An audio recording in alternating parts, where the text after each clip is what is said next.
Hello, and welcome to the Brutal Iron Gym Podcast, where our goal is to cut through the BS and deliver the brutal truth about topics related to health and happiness. Today's podcast number 1920. The topic is nutrition, and the title is, Does Protein Timing Matter? Ooh.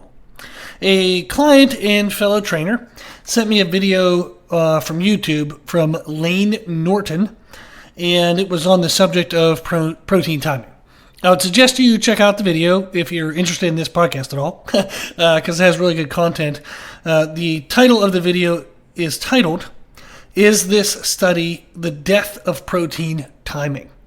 So again, that's Lane Norton, Layne. The last name is Norton. And the title is This Study the Death of Protein Timing? Now, that study looked at the amount of protein given post-workout to individuals after they had trained resistance training, so heavy resistance training. It is important what type of training. So heavy resistance training. And it was interesting in the sense that there have been many studies looking at the amount of protein that our body can absorb per meal. And it's generalized that the body can absorb between 25 to 40 grams of protein per meal, and that kind of maxes out protein synthesis, meaning that's the most amount that our body can convert over to creating new muscle tissue within a single meal.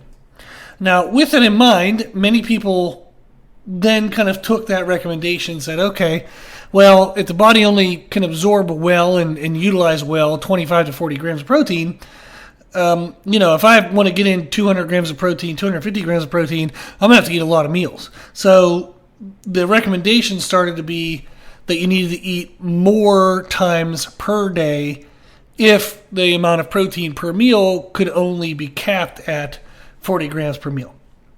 So this study wanted to look at, is that true? If we go over 40, is it true that anything above 40 is kind of a waste, and therefore we do need more frequent timing of protein? Or can we just ingest a crap load of protein at one time? Does our body actually use that, and then therefore the timing of protein doesn't matter? Meaning I can only eat, I might only have to eat my protein once a day or twice a day, not multiple times a day. So the study specifically looked at the response to 0 grams of protein. That's kind of like, your base, your control. 25 grams of protein and 100 grams of protein. And they had them consume it post-workout, and then they checked to see what the protein synthesis rate, like how the body utilized the protein, the rate of that, how it changed between the groups of 25 grams and 100 grams. So they found that the 100 gram of protein group produced significantly greater amount of protein synthesis, both after consumption within 60-ish hours after the workout. 60 minutes. Within 60 minutes after the workout. But it was also still higher than the other group at 12 hours after the workout. So it was significantly higher post-workout, and then still slightly higher at even 12 hours away from the workout. So that was helpful to know, because it basically says that you can eat a lot of protein at one time and that's okay. So there are a lot of really cool details about how these kind of studies are done that are covered in that video that I'm not going to cover. So I definitely suggest you check that video out. When I did my master's in nutrition, we looked at these studies all the time. I actually have participated in these kind of studies. I was actually part of putting together training programs and executing training programs for these kind of studies. So I love this kind of stuff, and I have a lot of fun experience with it. Now, the takeaway that we have from this study is that more is better. If the 100 gram of protein had a better effect than 25 grams, well, then we want the 100 grams. So we want more protein if we want more protein synthesis. So it kind of kiboshed the idea that the body can really only absorb 40 at one time. What they were saying in this study is we put up to 100 in these people, and their body was able to utilize it, and the protein synthesis was really high. Now, there's a lot of really detailed stuff in that study, so check out the video. And always read the study if you have the time. It's a good idea rather than just taking, the person's word for it from the video. You might want to read the studies too. So when you look at the study, they gave dairy protein. So it's about 80% casein, 20% whey, meaning it's a slow digesting protein. So that would impact the utilization of the protein, meaning if it's slower to digest, therefore your body has a longer time to be able to use it. Versus if it was just straight 100 grams of whey, would they have had the same impact, say 12 hours later? Maybe they would have maxed out the protein synthesis immediately, but then within 4 hours, maybe it all dropped off and it was insignificant. But since they had a lot of casein protein, slow digesting protein, the body had more time to actually utilize the protein as it was released into the bloodstream, and therefore it was able to sustain higher protein synthesis rates for up to 12 hours after the workout. That's very important to know. So there's a lot of stuff that's very important to know and very helpful to know. But what's also neat to notice, what like kind of one of the things I want to start getting into it about in today's podcast, is that the rate of protein synthesis was maxed at about 60 minutes post-workout. And then it gradually kept decreasing up to the 12-hour mark, which was the last mark that they actually measured it. So they were measuring it per minute, per hour, per 2 hours, all the way up to 12 hours after. And what that means is that if you ate at the 0 hour, meaning immediately post-workout, what happens if you then ingested more protein at the 2 hour mark, 4 hour mark, 6, 8, 10, then 12 again? What that means is you'd likely be able to keep a higher rate of protein synthesis over the full span of 12 hours, rather than it being lumped at the beginning and then slowly fading off to 12 hours. What's interesting to know then is that, okay, if I have a lot of protein right away, it's also helpful if I have a lot of protein along the way. So if you eat post-workout, but then you don't eat again for 12 hours, and this would be the example of people who train in the evenings. So they work out, they go home, they eat, then they go to bed. By the time they get up, by the time they get breakfast in, it might be 12 hours. You're missing out on a lot of possible growth. There still is protein synthesis happening if you consume enough protein before bed. There's still protein synthesis happening, but it's significantly lower than where it was immediately after the meal. And it would be significantly lower than if somebody were to eat 2 to 4 to 6 to 8 to 10 hours after the workout, rather than having to wait all the way to 10 or 12 hours. And it reminded me of an experiment I did when I was in grad school. I really wanted to grow and was just fired up, hungry, not literally because I'm never hungry, but I was literally, figuratively hungry to really want to grow. So I did an experiment where I would get up in the middle of the night, drink orange juice, and eat a steak. I know, this stuff probably going to make some people throw up. But I wanted to grow so bad that I remember I would eat before I went to bed, and I was like, well, I'm going to be sleeping, 7 or 8 hours. I would never go during the day. I would never go 8 hours without eating. Ever. So why am I going 8 hours without eating just because I'm asleep? My body's still building stuff. It's still doing things while I'm sleeping. What the hell am I doing? I'm wasting time. So I experimented, and I got up in the middle of the night. I would have steak and drink orange juice. The orange juice, I argued with myself that it would help, kind of spike blood glucose, and maybe it would make my body absorb the steak faster. I just wanted it because I was thirsty and it tastes good. And I was training like a maniac, so I knew that I had the glycogen space for it, so it was very unlikely to be stored as body fat. So that was what I would have. And I remember that summer I gained 20 pounds, and it was an enormous difference. There were people when I went back to campus, they were like, dude, what the hell? What the hell were you doing all summer? And it was awesome. I went from 225 to 245, somewhere in there. It was 2.5 months, so about 10 weeks, and I gained around 20 to 25 pounds. So it might not seem that extreme, but gaining 2 pounds per week for 10 weeks in a row is pretty nuts. So you think about over the next 2.5 months that you gained 25 pounds, and it looked damn near all muscle. I didn't look much fatter. I wasn't fluffy or anything. I looked pretty good. So it was a pretty effective method of gaining a significant amount of weight and in a high quality way. Now, if we look back at kind of what that applies to in today's podcast, the timing concept, is that if you eat protein post-workout, damn sure is a good idea. Definitely do that. That's what my thesis was for grad school, is how important that was, the anabolic window. It's definitely important. You got to eat after the workout. It's very helpful. Doesn't mean you're not going to grow at all. It just means if you want to maximize the potential growth that the workout would have created, you want to eat as quick as you can.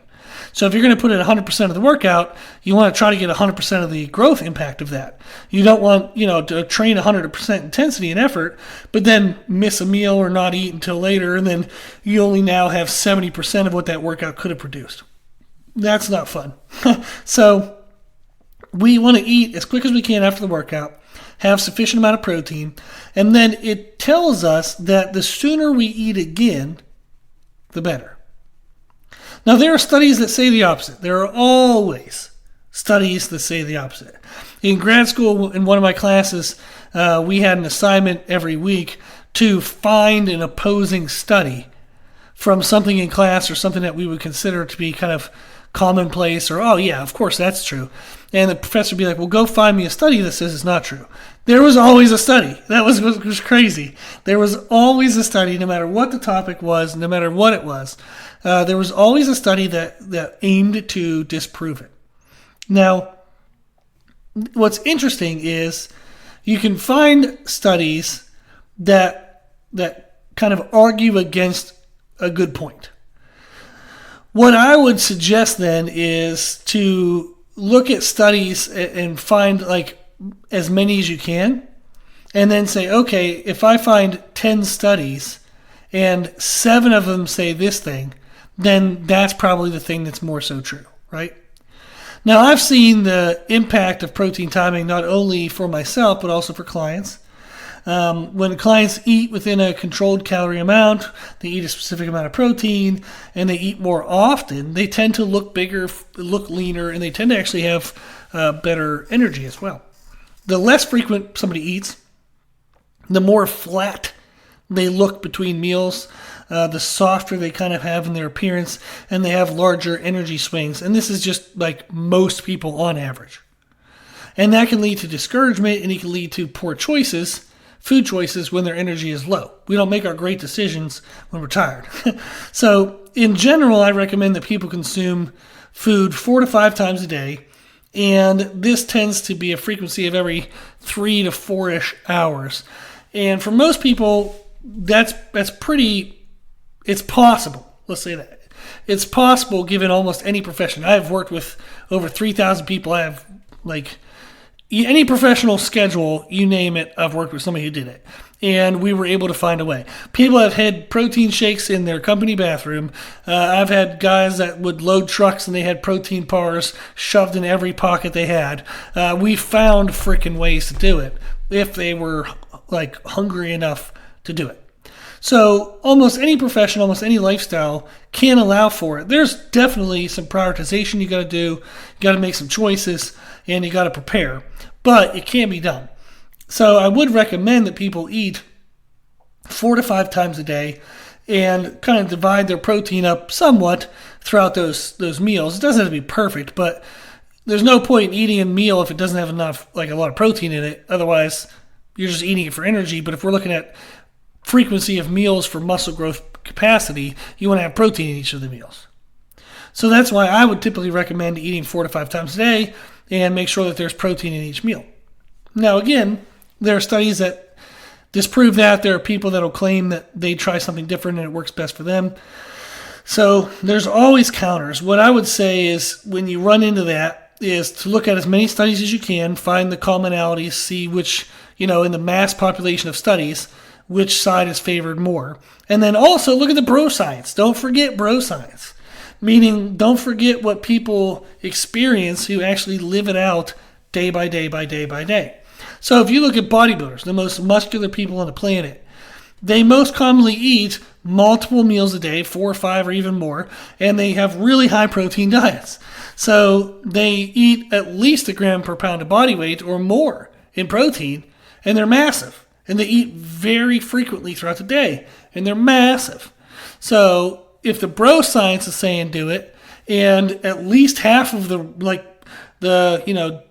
4-eyed glasses, white coat doctor science says it. So if you got 50% of the doctor science, you got 100% of the bro science. I mean, there's your proof. Got 150%. So, but that is one of the ways I would look at it. Is don't forget that real world experience matters as well.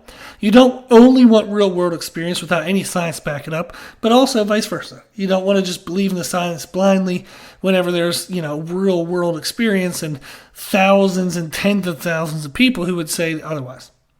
So if you want to maximize muscle growth, you want to eat at least 1 gram per pound of lean body weight per day. Eat more if you can.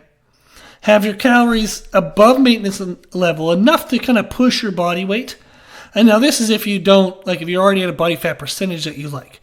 You would want to push your body weight on average about 1 to 1.5 pounds per week per 4 weeks. So per 4-week window, you should be averaging around 1 pound of weight gained per week. Now, if you want to lose body fat while building muscle, then you have to do protein timing is incredibly important because you have to have it all the time. But then carb and fat timing becomes extremely important because you have to have moments of caloric surplus to fuel the growth, but then moments of caloric deficit to fuel fat loss. So that's more detailed, and that's what I do with clients all the time. It's 100% possible. I do it. I have dozens and dozens and dozens of people who are doing that literally right now every day. So while you're listening to this podcast, I have dozens and dozens and dozens of clients who are doing that. It's absolutely possible. Now, it's a little more tricky because you can't track everything by your body weight. You have to track it through other methods, and that's where people can sometimes get discouraged because they don't see a scale moving. But if they see clothes fit changing, their performance in the gym is changing, we know we're kind of in the right direction. But you can look at DEXA scans, body composition. You can look at before and after photos. There's a lot of ways to do it that don't involve a scale. But you wouldn't see a scale change if you're always also trying to bring down body fat percentage.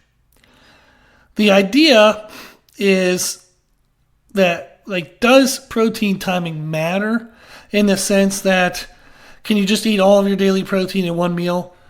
That's not ideal. Could it work? Yes. Is it going to lead you to the best possible results? No. So eat as often as your schedule can. If your schedule only allows 1 or 2 meals a day, I would push on the schedule and say there's probably actually some room there. But try to eat 3 at minimum, up to 4 to 5 times a day, and try to have protein per meal. You're going to look better, feel better, everything's just going to perform better in the workouts. You're just going to be happier overall if you do that. So you got to make some life choices, and it might be challenging to make that fit and work, but it's absolutely worth it. If you're going to put in any effort, you might as well put in the effort that gets you the best results. So protein timing absolutely does help because it helps peak protein synthesis as consistently as possible throughout the day to maximize the potential of muscle being built each day. Okay, so a lot of details in there, a lot of stuff, but I thought it'd be fun to share. If you have any follow-up questions, just let me know. My email is brutalirongym@gmail.com. I appreciate you listening to the podcast, and I hope this is always helpful, and it will help me to know what you want to know to make it the most helpful. So please don't hesitate to reach out. If you like the podcast, please share the podcast. If you like the podcast, please consider donating to support the podcast, which you can do on our website. Also, if you like the information we share in the podcast, you can find more from us on our social media channels. You can find us and follow us on Instagram and YouTube under the name Brutal Iron Gym. As always, I hope this was helpful, and thank you for listening.